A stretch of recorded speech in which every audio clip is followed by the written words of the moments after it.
What's up, guys? So I am coming to you today with a really quick video on, I'm so nosy, child. As soon as somebody walk past, I'm on it. But I just wanted to do a quick video on how to price your garments. I see this question asked a lot by beginners, intermediate, and even advanced designers on how to price their garments.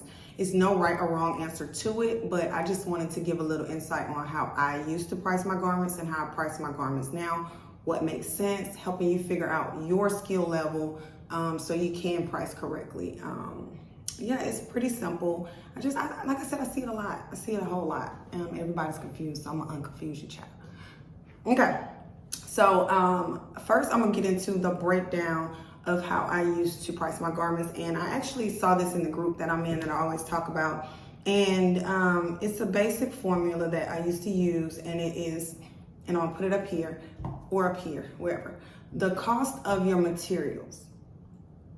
First of all, if you know that you can get a fabric from Joann and it's, let's say, $50 a yard, but you know you can get it from Fine Fabrics for $20 a yard, go with the $50 a yard price when you're calculating, because for one reason, that's extra money in your pockets, and baby, with what we deal with, we deserve it. And two, also availability. You may charge your client for that $20 fabric, and then you get to that store and the $20 fabric isn't enough for what you need for that project. So go with the highest price that you find, as long as it's reasonable. Like, go with that price. So what you want to do is you want to take the cost of all of your material, and that includes your fabrics, your linings, your notions, and notions mean like your zipper, your threads, and I include the cost of thread in every garment price. Well, I don't anymore, but I used to. Your threads, if you need buttons, crystal trim, fringe, whatever, add all of that up and just start by making out a list of everything that you need and how much of it you need. If you know you need fringe, don't guess, measure out how much fringe you need. If she wants fringe around her waist and she has a 32-inch waist, then you know that you need at least a yard of fringe. So calculate what you need, and then you want to go and take that price. So say we calculated everything and the cost of our garment is, our garment fabric is $270, right? And I'm about to try to count, Lord. This about to be a struggle because mental math is not my thing anymore. But let's say, what I said, 270. Let's just do 250 just to make it easy. So the cost of your fabric is 250. You want to multiply that times 2. Okay? So now you have $500. That was the first basic calculation that I used for my garments. And that was when my skill level always been on point, like in my mind, because I just feel like it's a God-given talent. But I still wasn't where I am now. So I didn't want to do the calculations that other people were doing, because some people do the cost of fabric times 2 plus labor. And I'm gonna break that down to you too. But so okay, say like we said, 250. Now you have $500. So that's how much you're charging. You do a deposit of at least 50%. I do 60, just because that gives me a little cushion.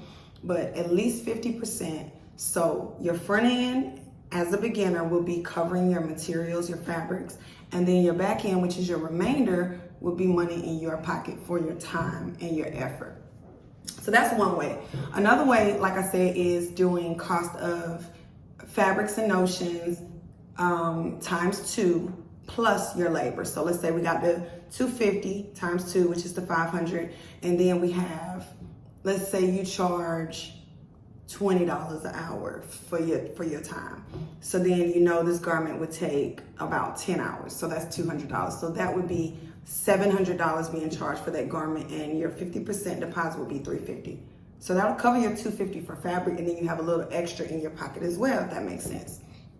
So that's one way to do it. As you get a little more advanced, and I'm gonna keep this quick, like I said, as you get a little more advanced, you will start doing base prices. So for example, a base price is the minimum you would charge for a specific type of garment, or a specific type of garment for a specific type of event. So let's say you do prom gowns, right? So you can say my gowns start at, let's just say, I'm thinking beginner level, $600, right? So my prom gowns start at $6. if I did my math and the material is $250, that gives me the $500. That's not my base price. And my base price is set in stone. So if it's under that base price, you will still just bump it up to that base price. So it's just $600 flat. And then again, too, it depends on the event. People pay more for bridal. Bridal is more stressful in a lot of situations because it's very, very tedious.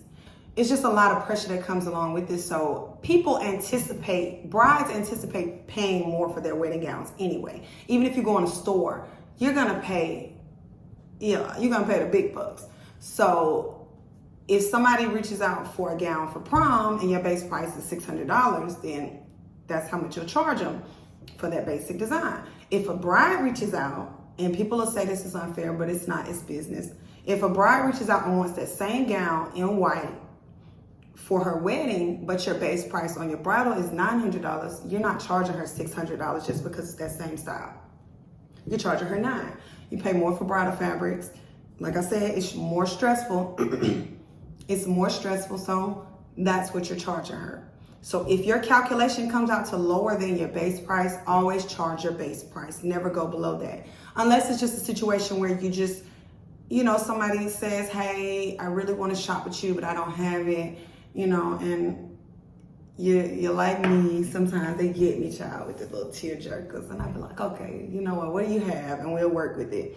But then I adjust the fabrics and everything, to still make it make sense for me as well, because I'm still a business. This is not a charity. This is not a foundation. I am a business and I have to pay my bills. So, okay. So base prices. That's something you really have to sit down and figure out on your own. You know how long it takes you to do a gown, a certain type of gown, a certain type of jumpsuit, cocktails, swimsuits, whatever. So from what I remember, my prices, I think when I started out, it was like $100 for swimsuits as a base price. Not that anymore. But it was $400 it was $250 for like basic cocktail dresses, $400 for dresses with crystals. Too low, especially with the price of appliques and all that stuff, but that's a topic for another video. Gowns, basic gowns were like $600, and then bridal was $1,000. So now my prices are nowhere near that. Like even my bridal, it starts at least about $2,500.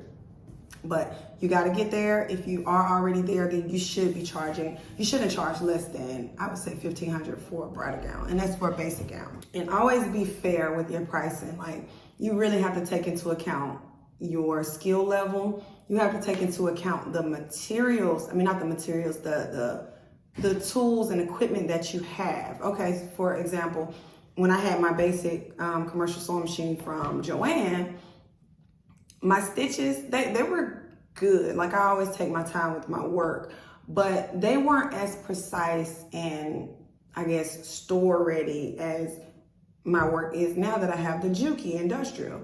So I could not charge the same prices that I would be charging for this. If you don't serge and hem your garments in a store quality way, and I keep saying it because that's how people store quality. But even though stuff in stores be crap, but that's neither here nor there. But just knowing your skill level and knowing what you have readily available to you to do these garments. So that's basically it. The basic formula, I gave you that. The more advanced formula for figuring out your prices, and then just having a base price list. And then as you go, you'll start to know, like, you'll be able to eyeball it. Like now, when somebody sends me a gown, I thought I spilled coffee on myself. When somebody sends me a gown, I already know what I want to charge for it automatically. Like if I see ostrich feathers and a beaded applique, I know I'm charging at least $2,500 for that. If I see oversized train, baby, I'm charging at least $15 for that. Like, so it just depends. Sequin. When you see a completely sequin gown, okay, well, that's probably on the lower end. Some people pay more for those though, because I've seen some designers charge way more and that works for them. But when I see sequin, I'm just like, okay, cheap. Not cheap in the sense of the quality of the garment that they're going to get, but cheap in the sense of material. So it's all a learning experience, and it's no right or wrong way. And one thing I do want to add, and it's really, really important, is do not let people bully you into changing your prices. And this is something that I struggled with for a long time because, especially when you're coming up, like people will tell you like, no, I'm not paying it. Why are you charging so much? Why your prices so high? I could go to Boo Boo and CC and they'll charge me this amount, or I saw this in the store. Oh, there's another thing people do, child. They'll send you a picture from AliExpress or one of these little pop-up websites that be delivering these terrible dresses, and they'll have these low prices on them, and people will try to get you. They'll send you the picture of the garment with the price in the photo, thinking that, okay, she's gonna match this. And when I tell you, I turn them all the way around, and then sometimes it's a couple people that'll be like, well, the price on this website is way cheaper. I was just trying to support Black business. Well, baby, support Black business later. Go get that dress off that website and let it be that. So yeah, don't let people bully you into changing your price. Just charge what you feel like you're worth. And I promise you the people will come, okay? The people will come. Not every group of customers is for you. The same people that walk into Macy's and Ross, and I'm not down in those stores because I still shop in both. They may not be comfortable walking into Gucci and Louis and because they know like, yo, that's out of my price range. But in custom, those Ross and Macy's customers will come to your Gucci store and they will try to haggle you. Don't fall for it. Don't fall for it. Charge your worth, and I promise you the clientele will come. Perfect your craft, take pride in it, promote it, take pride in the quality of the photos you put out. But that's another video as well, because just making a garment is only a part of it. So all of that you have to take into consideration when you're pricing. Cost sheet. Somebody asked me, do I do a cost sheet? No, I don't. My cost sheet is in here. Same way we write down our bills, child, when we got to figure out what we got to pay for the month, write down those materials for each garment and then just go from there. You don't need a cost sheet with a breakdown and a percentage and all that stuff. Like, no, I don't do any of that. It's unnecessary. If it works for you, then great. But in my opinion, it's just unnecessary. Okay, y'all, so look, it was one more thing I thought about to add to this video. And it was one tip that you can use is basically, and I used to do this, is scout around and look and see what other people in your, I guess, on your level are doing. You know what I'm saying? Like, you can tell when somebody's a little more advanced than you, and you can tell when you and somebody are kind of in the same arena as far as skill, clientele, whatever. So use that as well as a gauge to kind of see, okay, what they're doing. And you don't have to copy it per se. Still make it your own, but it is helpful to see. It's just like stores. Stores will check out competitors' prices just so they can make their prices, you know, a little more accurate. Look at Walmart, for example. Walmart always declares that they have the lowest prices, and that's because they check out their competitors and see what they're doing. And then they kind of use that to gauge, you know, where they want to go as far as prices. Some stuff will still be the same. Some stuff will be cheaper, especially if it's in higher demand, and some stuff will be a little more expensive. So just use that, and that'll help you out a lot in getting an idea of where to start. Your price is, I always tell everybody, make your price what you feel like it should be. The market doesn't matter. People telling you that your stuff is too expensive, none of that matters. You're charging for your time, and your time is very valuable, especially when you've put in years into perfecting your craft. You've bought equipment, you know, to advance in what you're doing. Like, okay, say you just went out and bought a $1,500 Juki.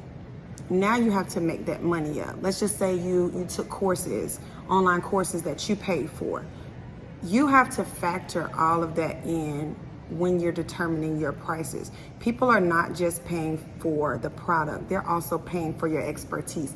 Even down to, okay, somebody like me that's on, you know, the level that I am, that's been doing it for as long as I have. I study body types. I've done this so much that I know what will look right on a person and what just won't. So even just having that expertise, styling help. A lot of my clients often ask me about styling help, and I'll give it to them for free, but it's not really for free because that's what you're paying for when you pay my prices. So value yourself accordingly. Last thing, I promise. All right, y'all. So I'm glad you watched this video. If you did lashes heavy, child, I keep Jesus. I'm glad you watched my video. If you have any questions, comment them down below. If you have not subscribed yet, I don't know what you're doing. I know it's been a minute, but I have a lot of content loaded up and I'm gonna get it out. I'm doing YouTube full time this time because these custom clients have drove me crazy. And I got a video coming soon, story time on the prom season from hell. Oh my gosh. And that kind of like, God will do certain things to kind of push you back to where you need to be. And I feel like sewing is my passion, but teaching is my purpose. So I'm going to be putting more videos. If you're not subscribed, again, do so now. Like this video, share it. If you learned something good from it, drop it below what you learned. And if you got any ideas for any other videos, or if you want me to expand more on this topic, I definitely can. So, all right, y'all.